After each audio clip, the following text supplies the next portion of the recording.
My name is Laura Knapp, and this is the podcast Type 1 I'm Done.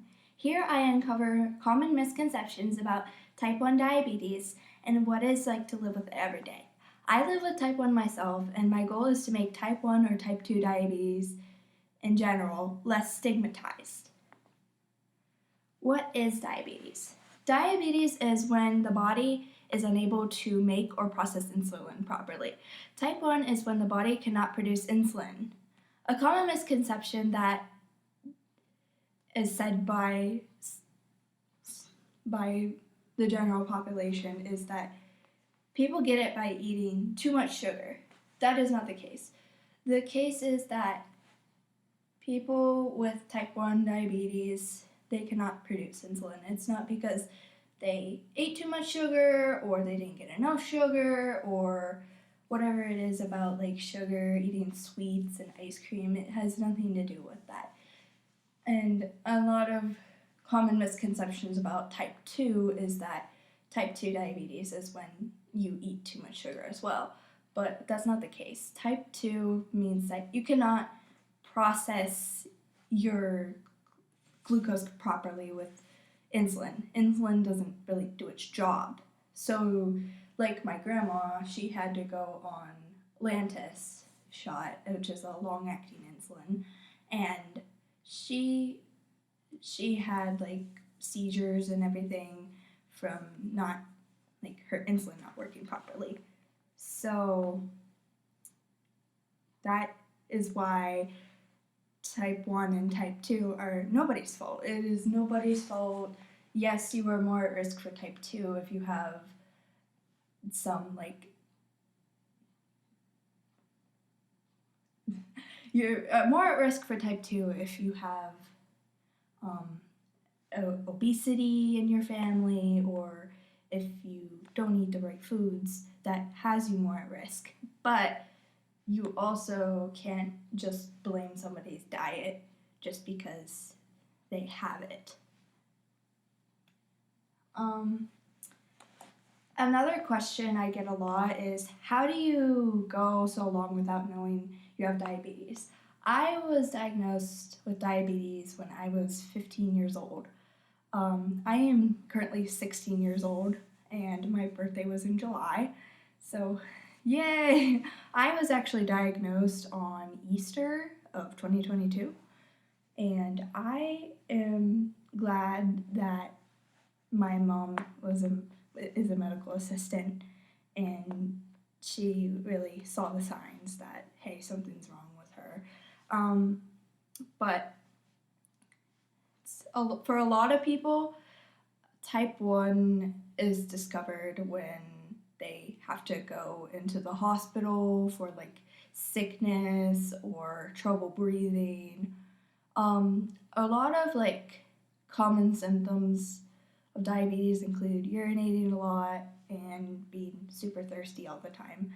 But a lot of people don't find out they have it until they go into the hospital in diabetic ketoacidosis or DKA. And it's really hard when somebody goes into DKA because they're just so weak and it's not any fun. I don't wish DKA on anyone. Honestly, if I could choose for diabetes not to exist, I would choose diabetes to not exist. My diabetes started in the hospital, as I said, and it didn't really start in the hospital, but I discovered I had diabetes in the hospital. My A1C was like through the roof, and I was so scared. I'm like, what I said is that I didn't want type 2 diabetes. I didn't want people to think I wasn't taking care of myself or doing things properly to take care of myself. But in reality, my pancreas just didn't want to produce insulin anymore for some reason. Basically, when your body does not produce insulin anymore, it's because the beta cells are attacked by the immune system. The cause for that is unknown, but scientists are working on it and trying to discover what said thing is that causes the immune system to attack the beta cells. What is it like to live with type 1? Type 1 is hard to live with at first, especially if you don't have a constant glucose monitor or an insulin pump.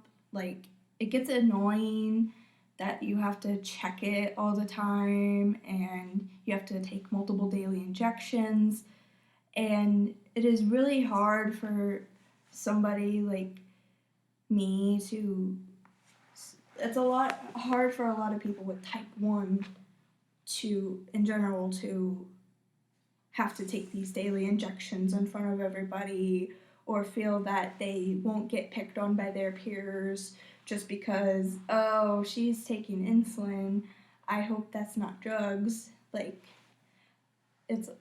I feel like people should be more aware that, no, I am not doing drugs, I am taking insulin, and it is going to keep me alive.